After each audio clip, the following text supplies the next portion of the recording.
enemy of my enemy is my friend. Under this motto, the USA, Great Britain, and the Soviet Union allied in 1941.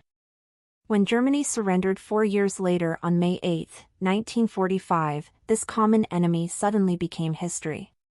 Today we know that this friendship didn't last long, but was the division really as inevitable as it seems? Let's start at the beginning.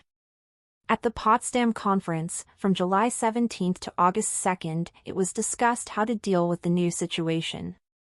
Regarding our topic, two main decisions were made there. Firstly, they agreed on a joint Germany policy, and secondly, they wanted to maintain unity. That sounds good initially. However, when it came to actual governance, the Soviet Union and the others disagreed early on. To avoid leaving Germany without a government, a control council was established on July 30. All the victorious powers, now including France, essentially governed Germany together. The main goal was to implement the resolutions of the Potsdam Agreement. However, the problem was that all decisions had to be unanimous. As a result, the Soviet Union often voted against the proposals of the others and hindered progress. Not so great. So let's take a closer look at the different positions.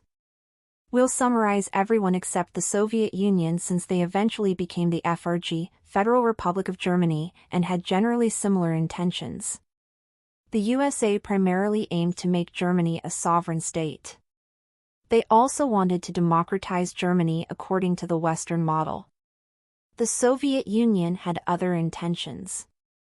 They wanted to gain influence in Europe through Germany and even considered expanding the Soviet Union via Germany. The Potsdam Agreement divided Germany into 4 occupation zones. The capital, Berlin, was also divided into 4 zones. Each party had to allow the formation of new parties. The Soviet Union probably didn't like that much. Nevertheless, they approved the establishment of new parties on June 11, 1945. Thus, parties were founded, including some that were in favor of a united Germany. However, this attempt was thwarted by the Soviet Union by consolidating all parties into the anti-fascist Democratic Bloc, led by the KPD, Communist Party of Germany.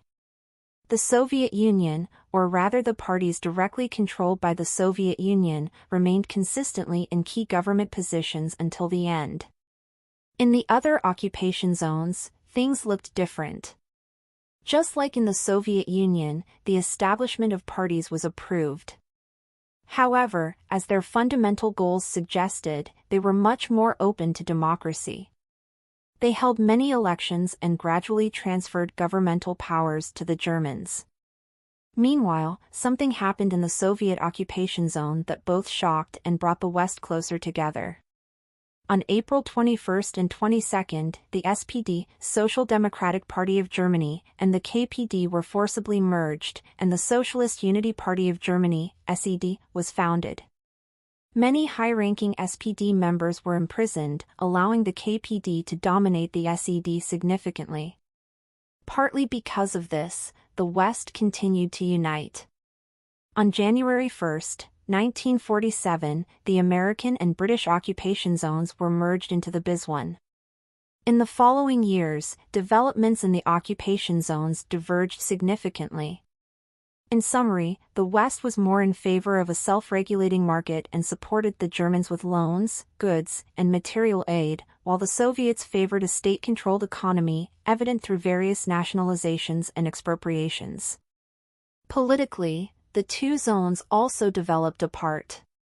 They made almost no decisions together anymore. In December 1947, the Soviets began drafting a constitution that applied only to the Soviet Union without consulting the West.